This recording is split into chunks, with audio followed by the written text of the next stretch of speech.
नमस्कार, आप देख रहे हैं एएनबी न्यूज और मैं हूं आपके साथ योगेश पांडे। रविवार को पांचवें चरण की 61 सीटों के मतदान में ज्यादातर सीटों पर सीधी लड़ाई देखने को मिली। कुछ सीटों पर बसपा व कांग्रेस प्रत्याशियों ने त्रिकोणीय बनाया और इसका नतीजों पर असर नजर आएगा। कुछ सीटों पर मतदान के ठीक पहले घटी कुछ एक घटनाओं का असर भी मतदान के दौरान दिखा। इसका किसी को फायदा तो किसी को नुकसान उठाना पड़ सकता है। कई सीटों पर प्रत्याशियों की छवि ने भी असर दिखाया है, लेकिन मुस्लिम व यादियों को एकजुटता के बीच प्रत्याशियों की जाति बिरादरी के अनुसार मतों का बिखराव, मुफ्त राशन व बेहतर कानून व्यवस्था का फैक्टर एक समान हर जगह हावी नजर आया। चुनाव प्रचार में जोर शोर से उठाए जाने वाले मुद्दे मतदान में ज्यादा प्रभावी नहीं दिखे। हालांकि अयोध्या में राम मंदिर निर्माण शुरू होने से जुड़े फैक्टर का कहीं कहीं प्रभाव नजर आया है। कई सीटों पर प्रचार तक दूसरा प्रभावी नजर आ रहा था। मतदान के दिन किसी दूसरे का पलड़ा भारी नजर आ रहा था।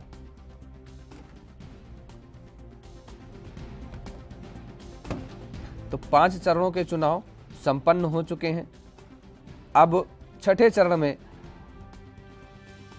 प्रवेश कर चुका है चुनाव और ऐसे में उत्तर प्रदेश में लेकिन जो 5वें चरण में परसेंटेज है वो बेहद कम देखने को मिला है।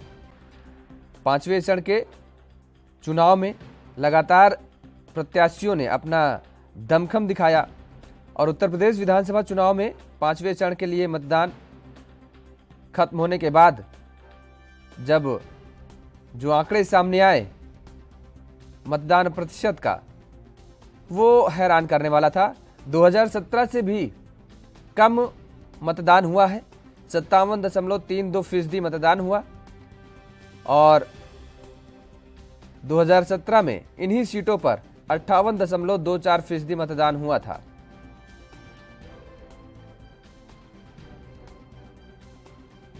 तो उत्तर प्रदेश में 5वें चरण के मतदान संपन्न हो गए हैं और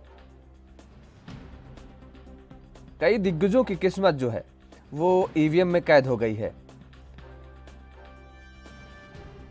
जिसमें योगी सरकार के डिप्टी सीएम केशव प्रसाद मौर्य के अलावा मोती सिंह, नंदगोपाल नंदी, सिद्धार्थनाथ सिंह, रमापति शास्त्री और चंद्रिका प्रसाद उपाध्याय जैसे चर्चा में रहने वाले नेताओं किस्मत की वोटिंग मशीन में कैद हो गई है। और जो 5वें चरण में जिन सीटों पर वोट डाले गए उनमें सुल्तानपुर, चित्रकूट, प्रतापगढ़, कौशाम्बी, प्रयागराज, बाराबंकी, बहराइच, श्रावस्ती और गोंडा प्रमुख रूप से शामिल हैं। कई जगह कुछ छोटी छोटी घटनाएं भी हालांकि देखने को मिली हैं।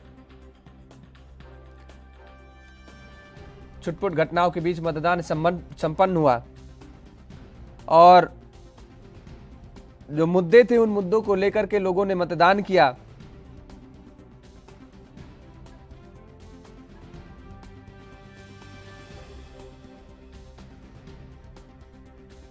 जिसमें बेरोजगारी और महंगाई, आवारा मवेशी जैसे मुद्दे शामिल रहे। वहीं भारतीय जनता पार्टी लगातार अपने 5 सालों के कामकाज को गिनाती रही, भ्रष्टाचार मुक्त प्रदेश का जिक्र करती रही और अपराध मुक्त प्रदेश बनाने का जिक्र लगातार भारतीय जनता पार्टी इन्हीं मुद्दों को लेकर के जनता के बीच में गई।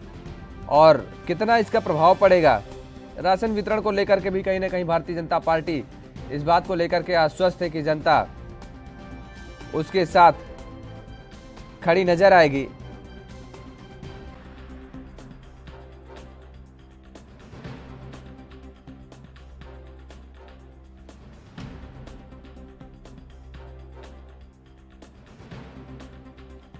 उत्तर प्रदेश विधानसभा चुनाव में 5वें चरण में राज्य की 12 जिलों की 61 सीटों पर मतदान शांतिपूर्ण तरीके से संपन्न हुआ है। मतदान की प्रक्रिया सुबह 7 बजे से शुरू हुई थी और शाम 6 बजे तक चली। 693 प्रत्याशियों की किस्मत ईवीएम में कैद हो गई है 5वें चरण में और इसमें कई सियासी दिग्गज भी शामिल हैं। लगातार भारतीय जनता पार्टी और समाजवादी पार्टी इस बात का दावा कर रही है कि पूर्ण बहुमत के साथ वो सरकार बनाने जा रहे हैं, लेकिन सरकार किसकी आएगी वो तो 10 मार्च को ही फिलहाल पता चल पाएगा।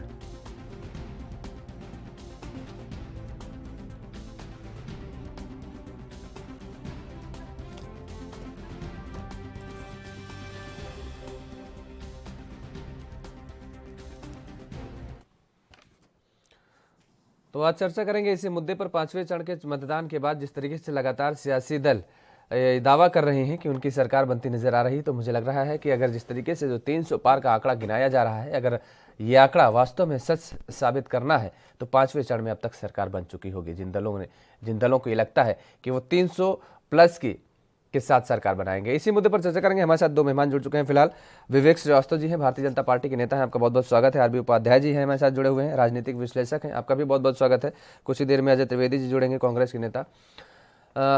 विवेक जी, आप ही के पास आएंगे। आप लगातार इस बात का कह रहे हैं कि 2017 के प्रदर्शन को एक बार फिर से दोहराएंगे, और ऐसे में लगातार जिस तरीके से ये दावे किए जा रहे हैं कि 300 प्लस सीटों के साथ आप उत्तर प्रदेश में एक बार फिर से सरकार बनाएंगे। अब मुझे लगता है क्योंकि 2/3 जो चुनाव थे, मतदान थे, वो संपन्न हो गए हैं। अगर इतनी बहुमत के साथ आपको सरकार बनानी है तो मुझे लगता है कि अब तक आप सरकार बना चुके होंगे और आंकड़े अब साफ हो गए होंगे।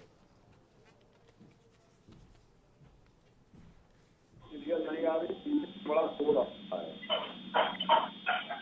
कोई लोग बताए जिसका माइक खुला हुआ है उसका माइक बंद कराएंगे। विवेक जी को आवाज नहीं मिल पा रही भाई, पहले विवेक जी की आवाज ठीक करिए।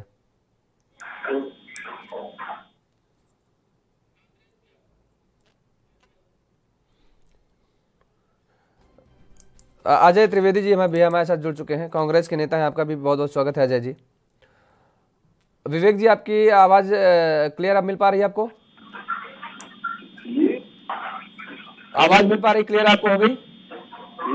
आपकी आवाज बहुत शोर आ रहा है। आवाज ठीक करिए भाई, विवेक जी की आवाज क्लियर नहीं हो पा रही है, उनको शोर सुनाई दे रहा है, इको है, क्या है, कैसे है, वो ठीक करवाइए। विवेक जी ठीक करवा रहे हैं, ठीक है।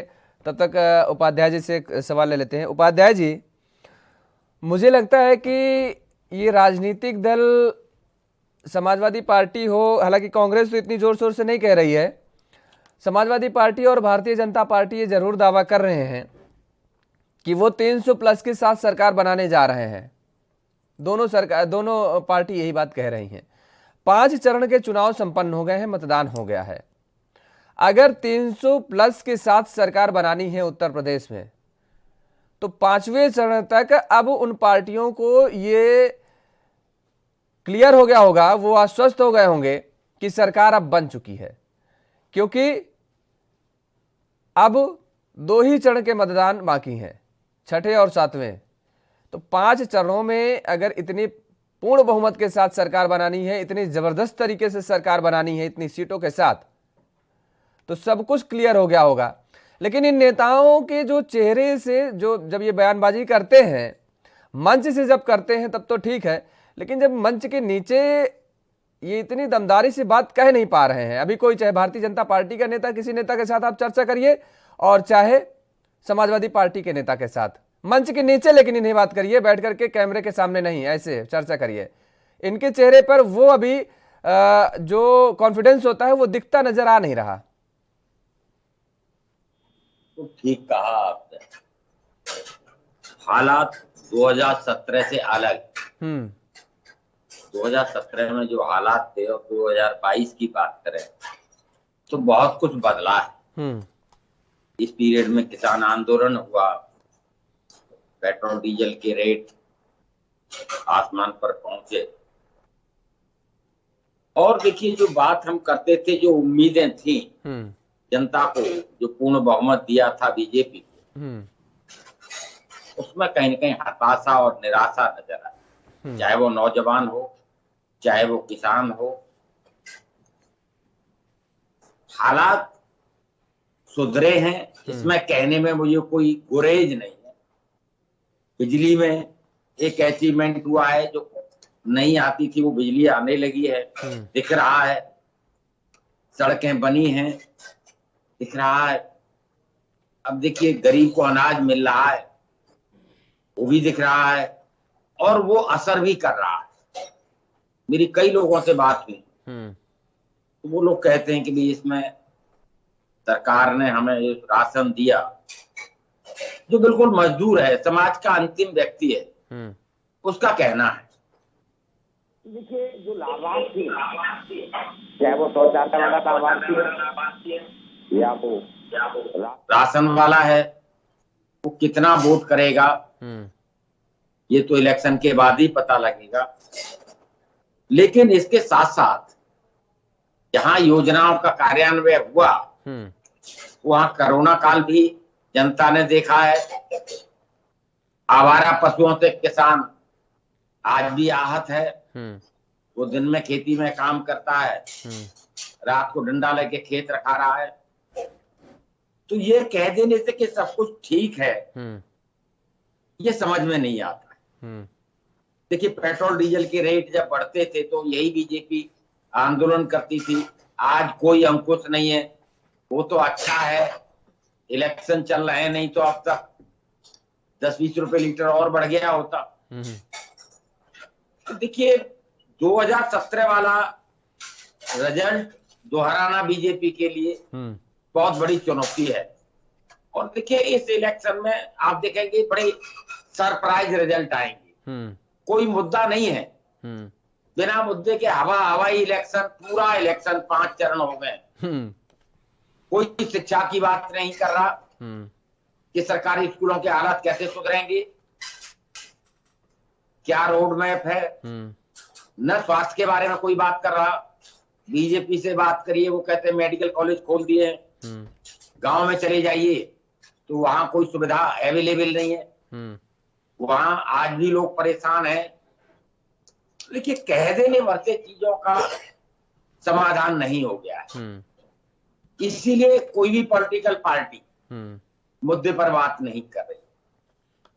कोई गैस छुड़ा रहा है, कोई कह रहा है तेल दे दूंगा, कोई कह रहा है घी दे दूंगा। अरे भाई कोई कह रहा है गैस के सिलेंडर ही दे दूंगा। क्यों भिखारी बना रहे हैं जनता को? उसके हाथ में बड़े से बड़ा कटोरा देने की कोशिश की जा रही है। कोई नहीं कह रहा कि हम किसान को एमएसपी दे देंगे, उसकी आमदनी ठीक हो जाएगी, उसे कर्ज माफी की जरूरत नहीं पड़ेगी, किसान सम्मान निधि की जरूरत नहीं पड़ेगी। सब कह रहे हैं तो बस भिखारी बनाने की बात कर रहे हैं। अगर रोजगार होगा, देखिए बड़ा सिंपल सी बात है, अगर मेरे पास रोजगार है, मेरी आमदनी है, तो मैं अपना इलाज भी करा लूंगा, राशन भी खरीद लूंगा। क्यों मोहताज बना रहे हैं मुझे? लेकिन पॉलिटिकल पार्टियां जो वायदे करती हैं वो वायदे पूरे नहीं हो पाते हैं। हवा इसीलिए वो जाति पर, धर्म पर वोट मांगती है, भाषा की मर्यादा को लांघती है।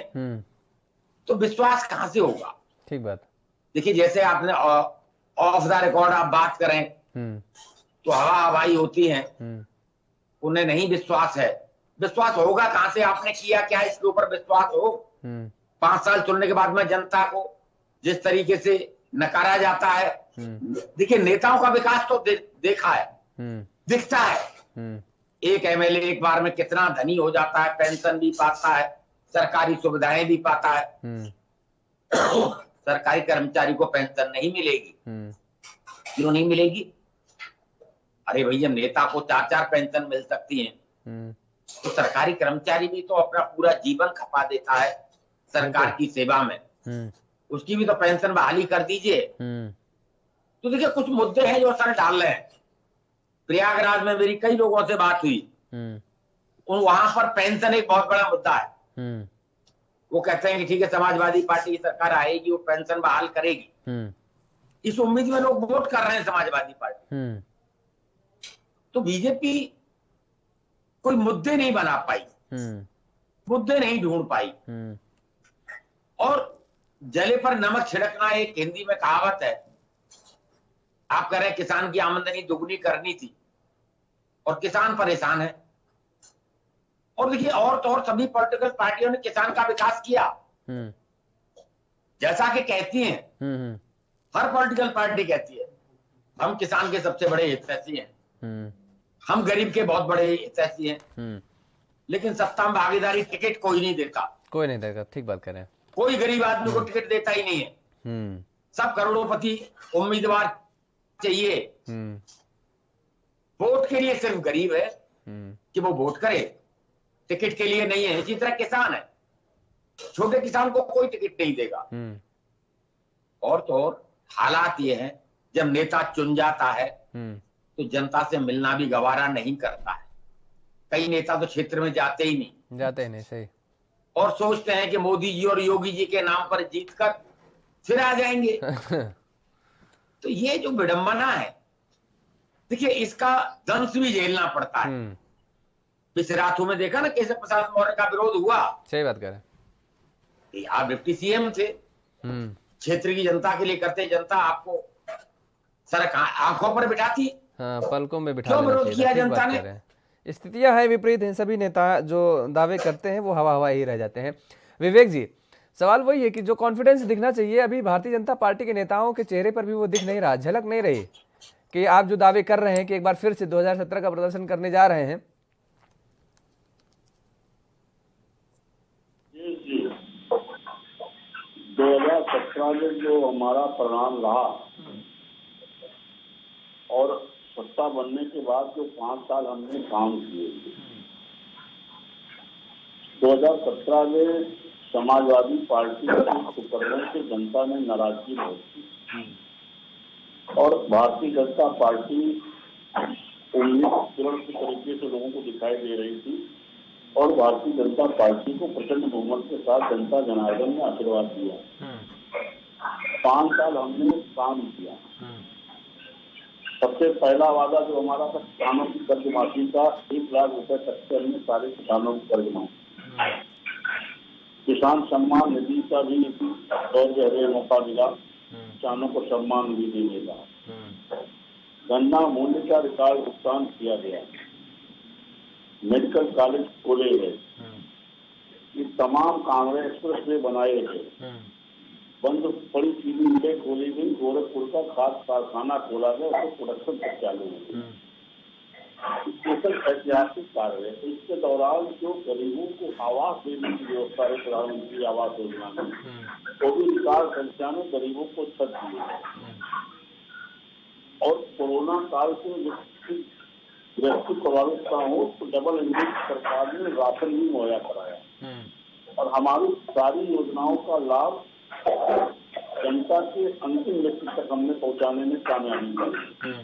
इसी का परिणाम है कि हम ये कह पा रहे हैं कि 2022 में भी हमको जनता जनार्दन का आशीर्वाद प्राप्त हो रहा है और हम अपने उसी बहुमत के साथ सरकार बनाने जा रहे हैं।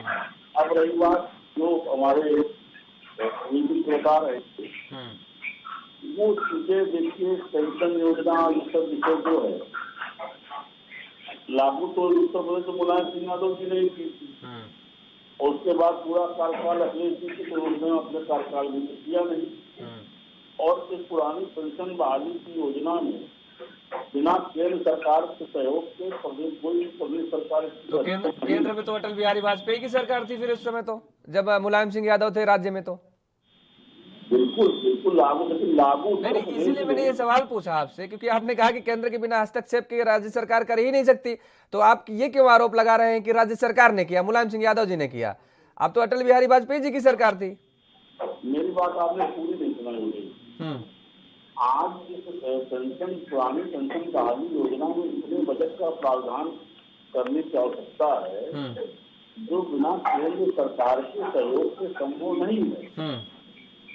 5 साल अखिलेश जी रहे, उन्होंने उस समय इसकी जरूरत नहीं समझी। ऐसा नहीं था कि कर्मचारियों की मांग उस समय नहीं थी, कर्मचारियों की मांग इसी समय नहीं थी, ऐसा कुछ नहीं था। कर्मचारियों ने इस समय मांग की, हमने आश्वासन दिया है हम केंद्र सरकार से सहयोग से विषय का समाधान देंगे। ठीक है, तो ये ठीक है। तो अजय जी आएंगे आपके पास, आते हैं, एक कमेंट ले लेते हैं अजय त्रिवेदी जी से। अजय जी, भाई मुद्दे क्या है? मुद्दे को अभी जिस तरीके से उपाध्याय जी कह रहे हैं, इस बार कोई मुद्दे समझ में नहीं आ रहे हैं, सब हवा हवाई चुनाव लड़ रहे हैं, सब इधर उधर की बातें कर रहे हैं, जनता की कोई समस्या की कोई चर्चा ही नहीं कर रहा है। और समाजवादी पार्टी और बीजेपी तो ये बात का पूरा दावा कर रही है कि अब तक उनकी सरकार बन चुकी 5वें चरण तक, अब जो आएगी वो बढ़ोतरी में मिलेगी सीटें।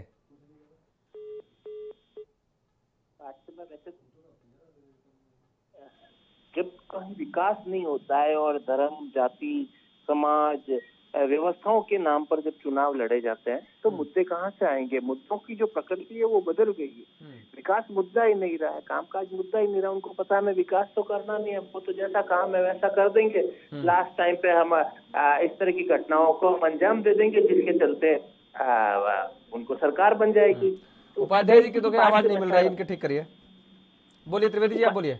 उपाध्याय जी की बात से मैं बिल्कुल सहमत हूँ कि मुद्दा विहीन राजनीति चल रही है उत्तर प्रदेश में, इसलिए प्रिडिक्टेबल भी कुछ भी नहीं है। कोई भी अपने अपने दावा सक्षम नहीं कर और कोई भी ये नहीं कह सकते कि हम सरकार बना रहेंगे। इसमें कहीं ना कहीं प्रत्यक्ष परोक्ष कांग्रेस की उपस्थिति से ये लोग सभी असमंजस। देखिए, मेरा ये मानना है कि कांग्रेस का एक पुनर्जन्म हुआ है उत्तर प्रदेश में प्रियंका जी के आने के बाद, और कांग्रेस को सशक्त रूप में उत्तर प्रदेश में सिग्निफिकेंट रूप से आई है, बहुत ही सिग्निफिकेंट तरीके से। अब ये शैशवावस्था है कांग्रेस की, परंतु उसके बावजूद भी जो सिग्निफिकेंट रूप चाहिए तो एग्जिस्ट कर रही है, और एग्जिस्ट करने के कारण सारी पार्टियों का वोटों का गणित बिगड़ गए। इसलिए कुछ भी प्रिडिक्टेबल नहीं, इनके ना तो खाने बन रहा है ना उगड़ने बन रहा है, ये दिक्कत है। और रहा सवाल भारतीय जनता पार्टी का और योगी सरकार की रिपीट होने का, तो वो बहुत संदिग्ध है। इसका कारण ये है कि जिस तरीके से उन्होंने आंदोलनों को। अजय त्रिवेदी जी की आवाज नहीं आ रही, उपाध्याय जी को आवाज मिल नहीं पा रही।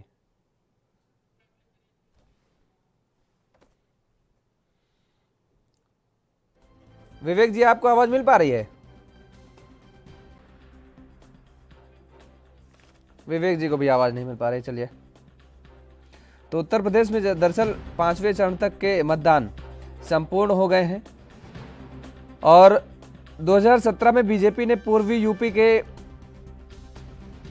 इस क्षेत्र की 55 सीटों में से 38 सीटें जीती थी, जबकि सपा ने 15 और कांग्रेस ने 2 सीटों पर जीत हासिल की थी। 6वें चरण का अब चुनाव होगा और 5वें चरण में सबसे चर्चित सीट जो है वो अमेठी है, जो कभी कांग्रेस पार्टी का गढ़ हुआ करती थी। हालांकि अब ये देखना होगा कि जिस तरीके से जो मतदान हुआ है, मतदान के बाद अमेठी की जनता किसको अपना प्यार देती है, क्योंकि 2019 के लोकसभा चुनाव में राहुल गांधी को यहां से बाहर का रास्ता अमेठी की जनता ने दिखा दिया था। चलिए, विवेक श्रीवास्तव, विवेक जी आवाज मिल पा रही है आपको? जी मिल रही, लेकिन पीछे से शोर आ रहा है, बहुत शोर आ रहा है। ठीक है विवेक जी, आपकी आवाज ठीक करवाते हैं, उसके बाद आगे बढ़ेंगे चर्चा में। उपाध्याय जी, आपको आवाज मिल पा रही है? पहले ये आवाजें आपस में क्लियर कर लीजिए, एक दूसरे से बात करा लीजिए, उसके बाद चर्चा को आगे बढ़ाते हैं। तो लगातार जिस तरीके से 5वें चरण को लेकर के, मतदान होने को लेकर के लगातार समाजवादी पार्टी का जिक्र करें या भारतीय जनता पार्टी का जिक्र करें, लगातार ये दल ये कहते रहे हैं कि इस बार भी एक बार फिर से हम पूर्ण बहुमत के साथ सरकार बनाएंगे। दरअसल सरकारें जो दावा करती हैं, सरकारें जो बातें करती हैं, उसको लेकर के जनता में तमाम सारे मतभेद रहते हैं। सरकारें चुनाव से ठीक पहले जब प्रचार प्रसार के लिए चुनावी रण में उतरती हैं, मैदान में उतरती हैं, तो जनता के हित की बात करने की शुरुआत तो की जाती है कि जनता के मुद्दों की बात उठाई जाती है कि हम आएंगे तो सरकार में तो जनता के लिए ये काम करेंगे। लेकिन जैसे जैसे चुनाव प्रचार प्रसार के दिन बढ़ते जाते हैं और चुनाव की तारीख नज़दीक आती जाती है मतदान की, वैसे वैसे मुद्दे भी बदलते जाते हैं। और एक बार फिर से हमारे साथ सभी मेहमान जुड़ चुके हैं। उपाध्याय जी, विवेक जी और त्रिवेदी जी, आपको आवाज मिल पा रही है? ठीक है। देखिए विवेक जी, दरअसल बताएं, आपने कहा कि हमने इतने काम किए हैं, आपने बहुत सारे काम किए 5 साल में। अगर 5 साल में आपने काम किए हैं तो मुझे ये नहीं लगता है कि इतना ज्यादा जो प्रचार प्रसार, कोई भी सरकार हो, आपकी हो कोई भी हो, इतना ज्यादा जो प्रचार प्रसार करना पड़ता है कि हमने इतने लाख रोजगार दे दिए, हमने ये कर दिया, हमने यहाँ मेडिकल कॉलेज खुलवा दिया, हमने वहाँ पर चीनी मिल खुलवा दी। अगर ये सब काम हो रहे हैं, रोजगार मिला है, भाई जिसके बेटे के रोजगार मिला होगा उसको विज्ञापन की क्या जरूरत? वो अखबार में पढ़ के देखेगा क्या कि उसके बेटे को रोजगार मिला है? विज्ञापन में पढ़ के तो जानकारी उसको मिलेगी नहीं। उसके बेटे को रोजगार मिला है तो उसको पहले से पता चल जाएगा कि रोजगार मिला है। अगर जिस क्षेत्र में चीनी मिल खुली है, मेडिकल कॉलेज खुला है, उस क्षेत्र के लोगों को तो आंखें हैं ना, वो तो देख लेंगे ना कि मेडिकल कॉलेज खुला है भाई, इतनी बड़ी बिल्डिंग तैयार होगी, सुसज्जित रहेगी, वहां न जाने कितना स्टाफ आएगा जाएगा। तो वो अखबारों के पन्नों में छपे इश्तिहार को देख करके तो जानेगा नहीं कि हमारे यहाँ भाई मेडिकल कॉलेज खुला है या हमारे यहाँ चीनी मिल खुली है। वो तो देख सकता है, क्षेत्र की जनता जान जाएगी बखूबी। तो फिर ये जरूरत क्यों पड़ जाती है इतना ज्यादा प्रसार करने के लिए? आएंगे विवेक जी, लेकिन यहां पर रुकते हैं एक छोटे से ब्रेक के लिए। ब्रेक के बाद फौरन हाजिर होते हैं।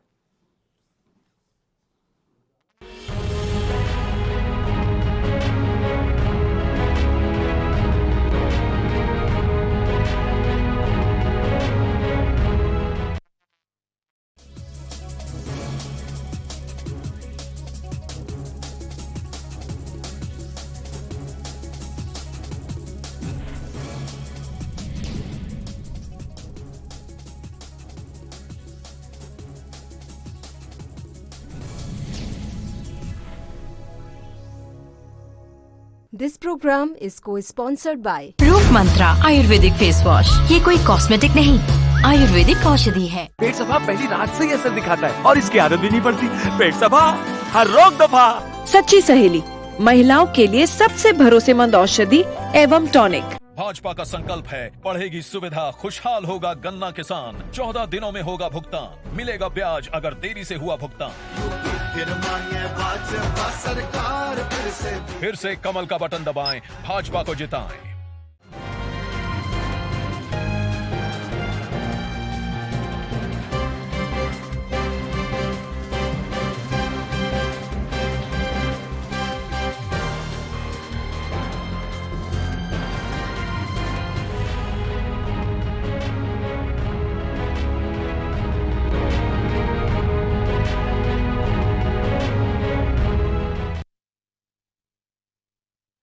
और ब्रेक के बाद एक बार फिर आप सभी का स्वागत है। चर्चा को आगे बढ़ाएंगे, हमारे साथ सभी मेहमान लगातार जुड़े हुए हैं।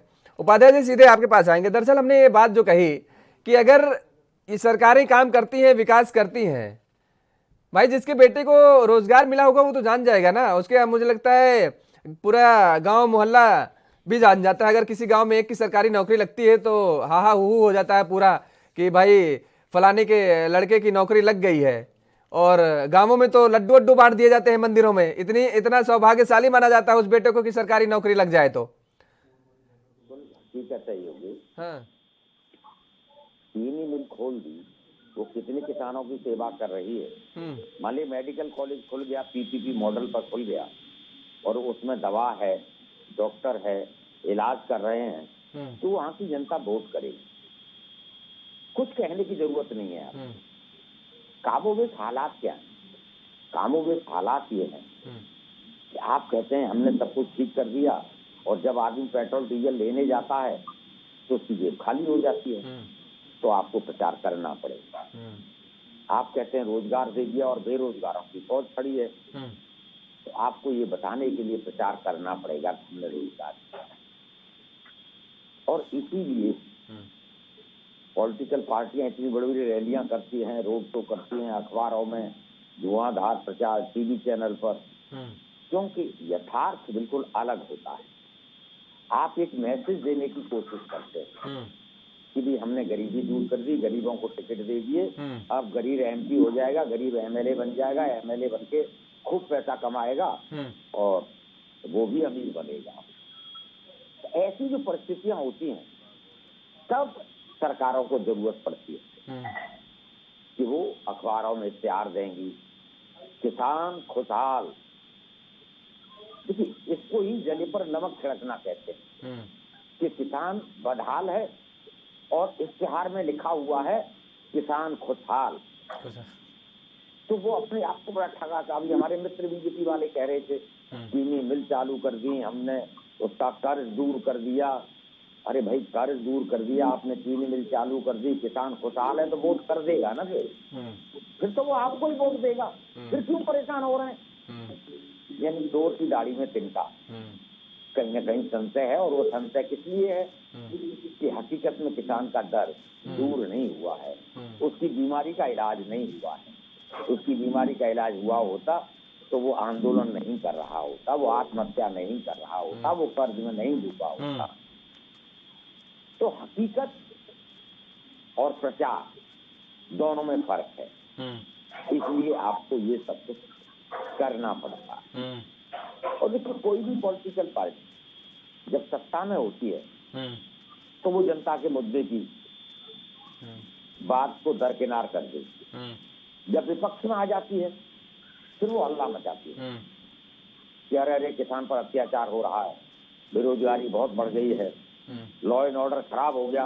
अरे भाई, आप सत्ता में थे तब क्या हालात थे वो बताने को आज तो एक चलन हो गया है। आप किसी पॉलिटिकल पार्टी के प्रवक्ता से पूछेंगे प्रश्न, तो प्रश्न का उत्तर देने की बजाय वो गाड़ी की स्टीयरिंग दाएं और बाएं मोड़ देगा, कभी बीजेपी पर प्रश्न करेगा और कभी पत्रकार कोई कह देगा आप तो प्रवक्ता हैं उस पार्टी के। तो मजाक बना दिया है। जो इलेक्शन में ही हम उम्मीद करते हैं कि जनता के मुद्दों की बात हो, जनता के मुद्दे की बात समाज का आखिरी व्यक्ति उसका कितना विकास हुआ वो पैरामीटर हो। गांव का कितना विकास हुआ, अगर इतने ही विकास की बयार बह रही है, समाजवादी पार्टी भी विकास कर गई, बीएसपी विकास कर गई, बीजेपी भी विकास में लगी रही, फिर उस गांव के हालात क्यों नहीं बदले? वहाँ का स्कूल क्यों टूटा फूटा है? वहाँ स्वास्थ्य के लिए प्राथमिक स्वास्थ्य केंद्र में डॉक्टर और दवाएं क्यों नहीं है? हर गांव में स्वास्थ्य केंद्र क्यों नहीं है? क्यों आज पटवारी रिश्वत मांगता है? क्यों पुलिस वाला रिश्वत ले रहा है? अरे भाई, यहाँ तो भ्रष्टाचार खत्म हो गया है, फिर भी बिना रिश्वत के काम नहीं हो रहा है। तो ये जो कथनियों करने का फर्क यही सत्ता में लाता है और यही सत्ता से बेदखल करता है। हमारे मित्र ने कहा कि एसपी के कुकर्मों से जनता परेशान थी, तो अब अगर आपने अच्छा किया है और आपने सब प्रदेश का अगर मान लीजिए विकास कर दिया है तो आपको तो निश्चिंत रहना चाहिए, आपको तो कहीं जाने की जरूरत नहीं। ये भाग दौड़, ये सब चिल पौ जो मस्ती है ना, क्यों मस्ती है? वो इसीलिए मस्ती है कि यथार्थ कुछ और होता है और आप दिखाने की कोशिश कुछ और करते हैं, दिखाने की कोशिश करते हैं, ठीक बात, दिखता नहीं है। जब दिखेगा तो देखिए, दिखेगा तो बोझ आपको मिलेगा। और आपने ठीक कहा, एक बच्चे की नौकरी लगती है पूरे गांव में पता लग जाता है। अगर पूरे गांव में 10-20 बच्चों की नौकरी लग जाएगी तो पूरा गांव वोट कर देगा, क्यों परेशान होते हैं? लेकिन नहीं मिली नौकरी, और नौकरी मिलेगी कहाँ से? सब प्राइवेटाइजेशन हो रहा है।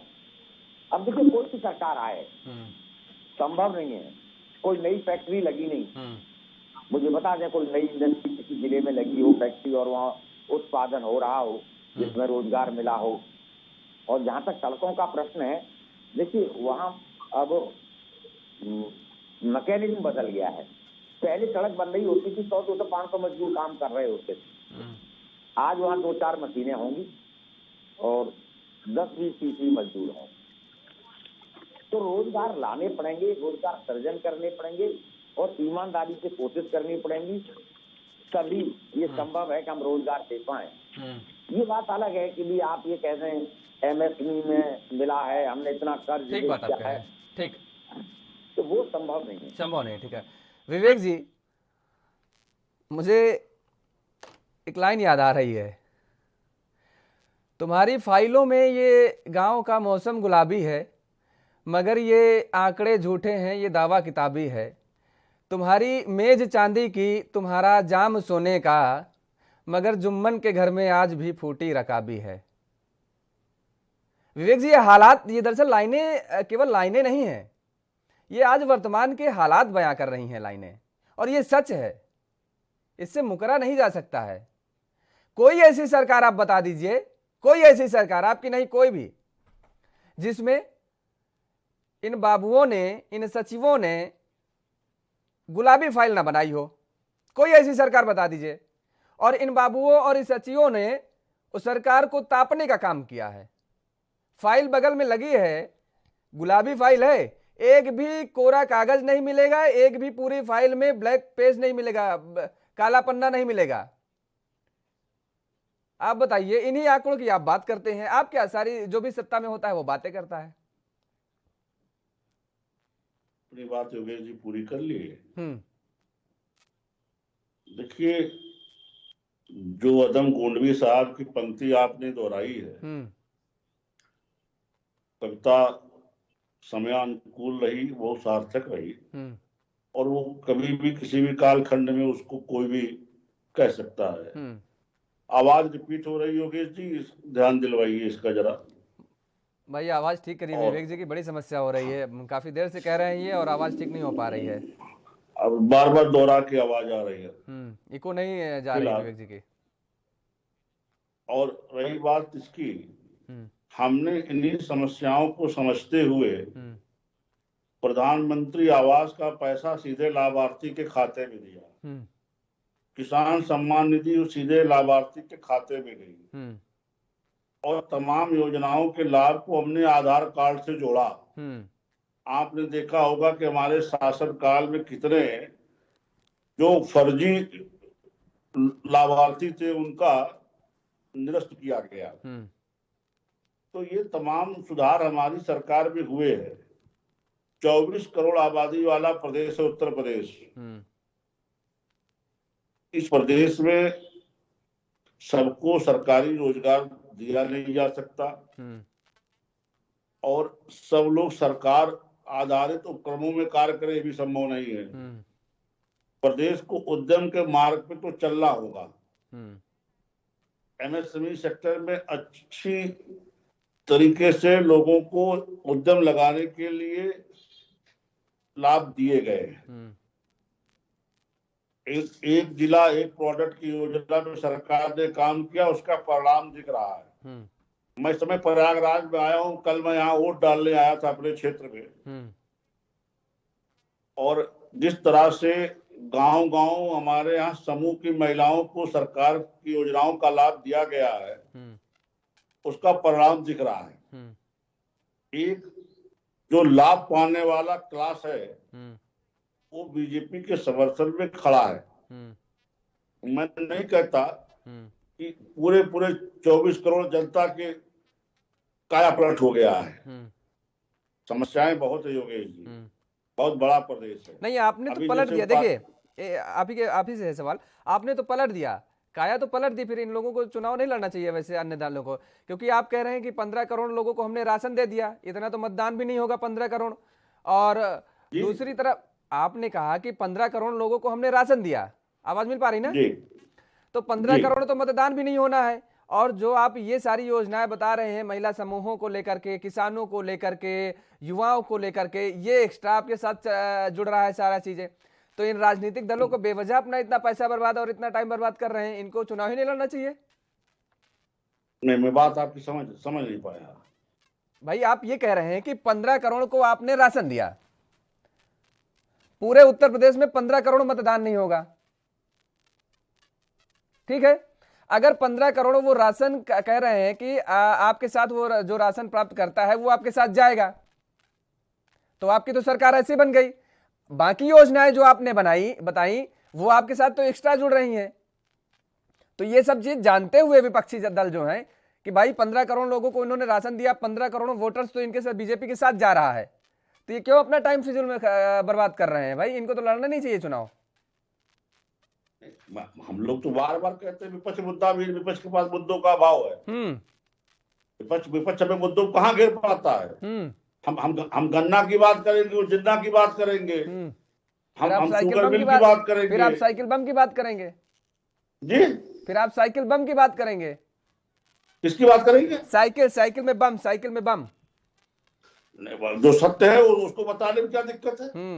अहमदाबाद में जो बम विस्फोट हुए उसमें साइकिल पे बम पहुंचाया गया था, और समाजवादी पार्टी की सरकार ने आतंकवादियों के मुकदमे वापस लिए, अपराधियों को संरक्षण दिया। कहाँ बात, आप ऐसी बातें विवेक जी, आप इतने जानकार होते हुए भी ऐसी बातें कर देते हैं। ये बताइए, किसी सरकार में इतना, सुन लीजिए, किसी सरकार में इतनी कुवत होती है क्या कि वो किसी अपराधी का, माफिया का जो है केस वापस ले ले? भाई वो प्रपोजल दे सकती है न्यायालय को, वो अनुरोध कर सकती है न्यायालय से। आप तो जानकार हैं अच्छी खासी इसके। भाई ये काम न्यायालय का होता है। योगेश जी, हाँ। योगेश जी, एक मिनट सुन लीजिए। आपराधिक मुकदमे जो होते हैं वो व्यक्ति विशेष बनाम सरकार होते हैं। सारे मुकदमों में वादी सरकार होती है, ये ध्यान से समझिएगा इस चीज को।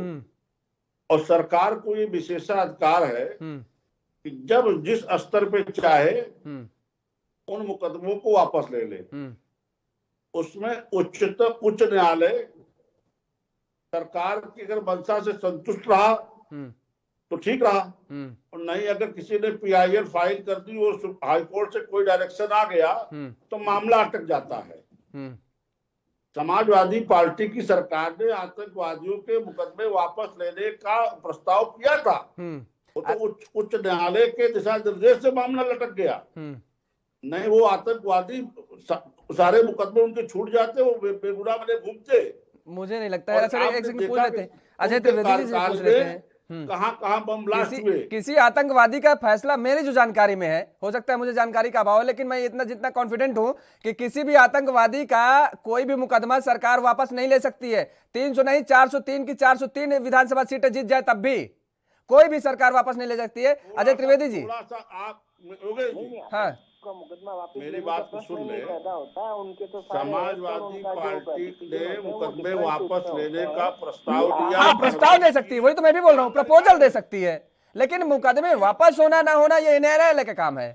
योगेश, नेताओं के जो मुकदमे वापस होते हैं। हाँ। मेरी बात आप सुन नहीं रहे हैं या तो आपकी आवाज नेताओं की तुलना आतंकवादियों से थोड़ी की जाती है, उनकी इंटीग्रिटी को आप डाउटफुल थोड़ी कर सकते हैं। आप नेताओं के लिए बार ठीक नहीं किया जा रहा है। बिल्कुल भी नेताओं के नेता ठीक है, पार्टी पॉलिटिक्स में आपने मैंडेट कर सकते हैं, देश के प्रति उनके योगेश जी आवाज आपकी नहीं साफ आ रही, ऊपर आप प्रश्न कैसे कर सकते, क्या बात कर रहे हैं आप? नहीं, नेताओं के मुकदमे वापिस होना नहीं होना ये अलग विषय, बस तो नेताओं के मुकदमे भी लगाए जाते तो उसके कारण होता है। कई बार विवेक जी को आवाज नहीं साफ मिल पा रही तो क्यों विवेक जी को स्क्रीन पे रखा जा रहा है? भाई विवेक जी को पहले आवाज क्लियर करिए, फिर विवेक जी को लाइए चर्चा में। विवेक जी को पूरी चर्चा में आवाज नहीं मिल पा रही, पूरी चर्चा में आवाज नहीं मिली है। उपाध्याय जी आपको आवाज मिल रही है? मिल रही है, ठीक है।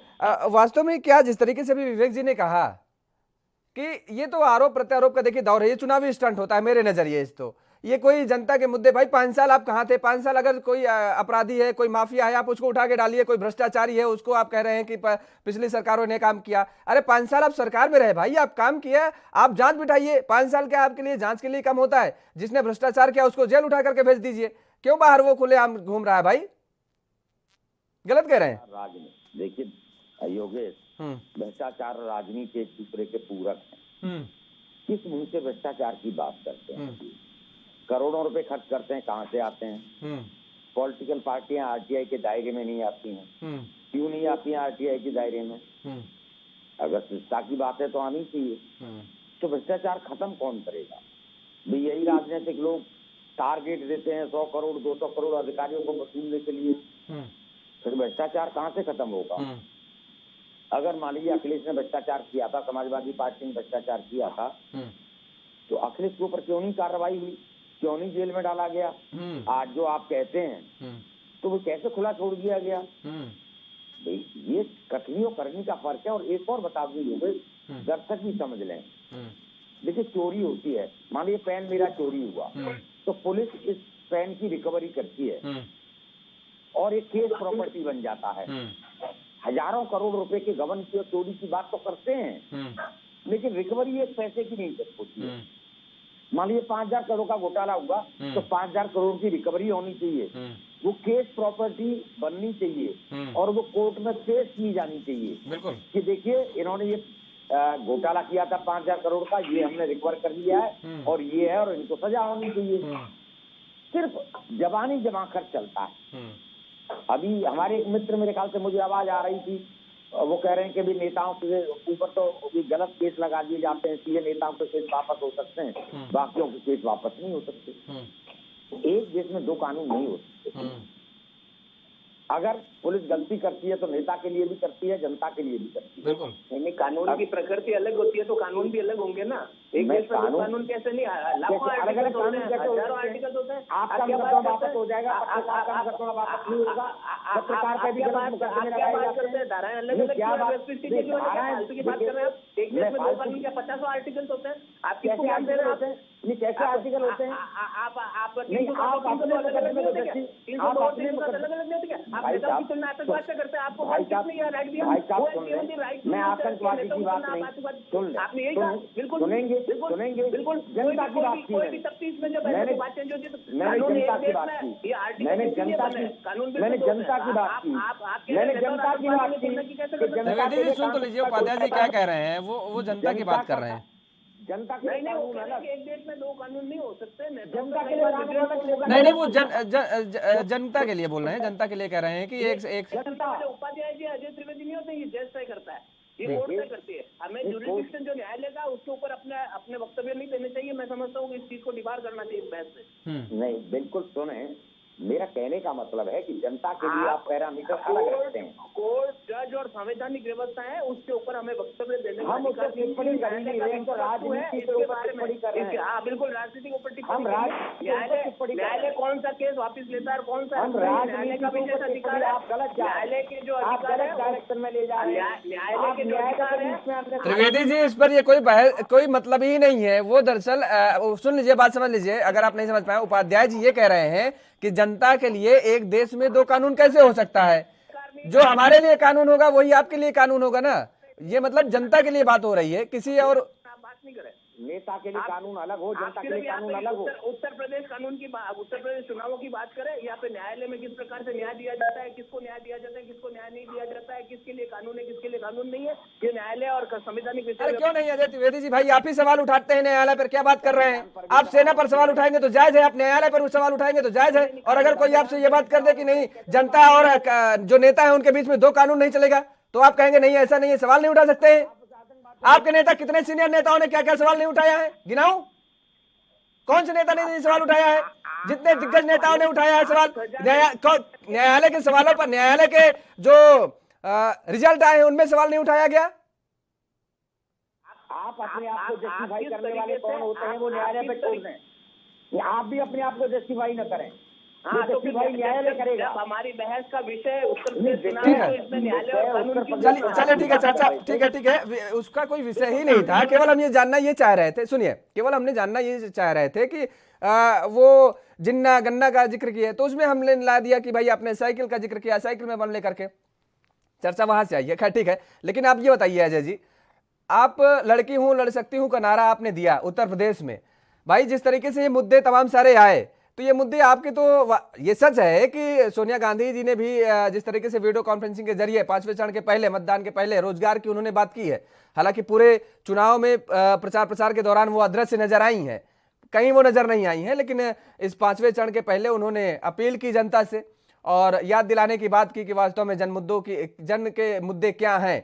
लेकिन ये मुद्दे कहीं हमको लगता है टिकते नहीं है कांग्रेस के, और वजह यही है कि कांग्रेस अभी ये स्पष्ट रूप से कह नहीं पा रही है कि हम सरकार में बनाएंगे या सत्ता में आएंगे।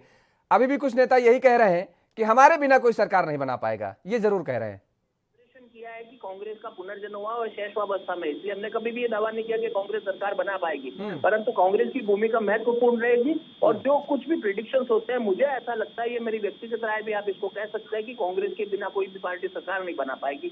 ये निश्चित तौर पर वहां पे कांग्रेस ने अपने सिग्निफिकेंट एंट्री जो उत्तर प्रदेश में करी है, और जिस तरीके से प्रियंका गांधी जी का शानदार प्रचार प्रसार रहा है और जनता ने उनको सहयोग किया है, कांग्रेस की जो वहाँ की प्रेजेंटेशन है उसको इग्नोर नहीं किया जा सकता, ये निश्चित है। और कांग्रेस के ही कारण से वहां पे सरकार का निर्णय होगा, जिसकी सरकार जाएगी उसके लिए भी कांग्रेस होगी, जिसकी बनेगी उसकी भी भूमिका में कांग्रेस की प्रमुखता होगी, ये मैं कहना चाहता हूँ। तो ये राजभर अनुप्रिया पटेल, ओवैसी, ये सब साहब क्या करेंगे?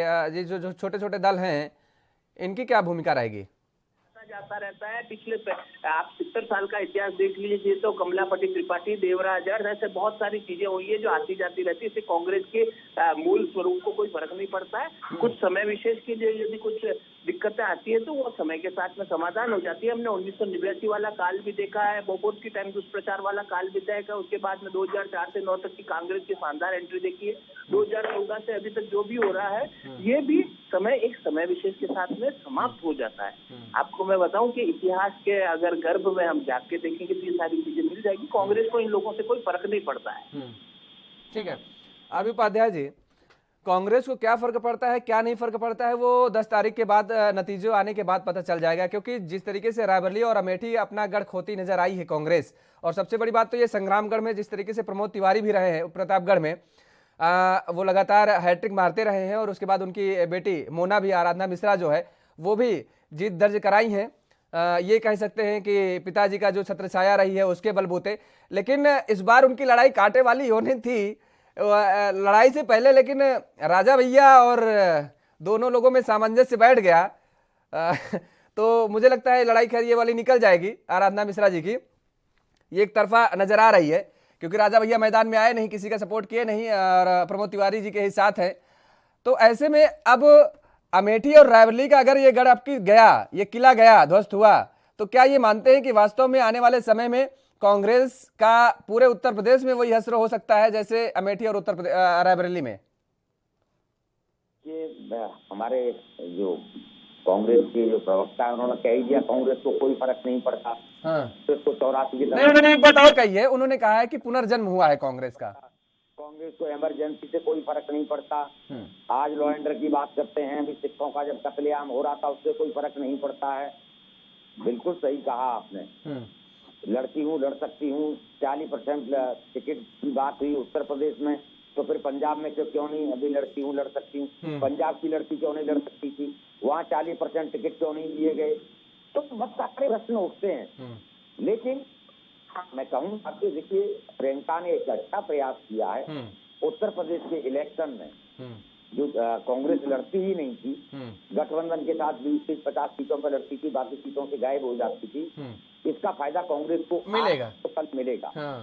और एक नए स्वरूप को जन्म दिया है प्रियंका गांधी जी ने। ये भी कहे जिस तरीके से महिलाओं को, ठीक है उत्तर प्रदेश में ही इसको अमली जामा पहनाने का काम किया गया, एक लीग से हट करके काम किया गया, लीग से हट करके नए रास्ते पर चलने का प्रियंका गांधी जी ने काम किया। ये बात आप ठीक कह रहे हैं। विवेक जी, आपको आवाज मिल पा रही है? जी आ रही है। विवेक जी देखिए, अभी अजय त्रिवेदी जी हमारे साथ जुड़े हुए हैं, वो तो साफ तौर पर कह रहे हैं कि दरअसल उनके बिना सरकार आप भी नहीं बना पाएंगे। सत्ता में कोई भी काबिज होगा अगर उत्तर प्रदेश में, तो कांग्रेस की जरूरत उसको पड़ेगी ही पड़ेगी। कांग्रेस का रोल इस चुनाव में कुछ ऐसा है कि बिल्ली मना रही कि मेरे भाग से छीका टूट गया। काम तो जमीन पे इनका कुछ है नहीं, ना इनको कोई जनता गंभीरता से ले रही, ना हम लोग गंभीरता से लेते हैं। ये लोग पिकनिक बनाने वाले नेता हैं, पिकनिक मोड में आते हैं, पिकनिक बना करके उत्तर प्रदेश से चले जाते हैं। भारतीय जनता पार्टी और उसका कार्यकर्ता 365 दिन जनता के बीच में रहती है। हमने काम किया है, हम अपने काम पे, अपने कार्यकर्ताओं के दम पे, अपने नेताओं के साथ चुनाव में गए हैं और हमें जनता जनार्दन का आशीर्वाद प्राप्त हो रहा है। कांग्रेस के ना नेता को लोग गंभीरता से लेते हैं, ना हम लोग गंभीरता से लेते हैं, तो उनकी बात पर मैं कोई प्रतिक्रिया करने की आवश्यकता नहीं समझता। बाकी हमें हर चरण में अरे विवेक जी, राजभर से तो ठीक ही है कांग्रेस, आप तो इतना ज्यादा बोल दिए कि मतलब राजभर को इतना गंभीरता से ले रहे हैं और कांग्रेस को गंभीरता से नहीं ले रहे हैं।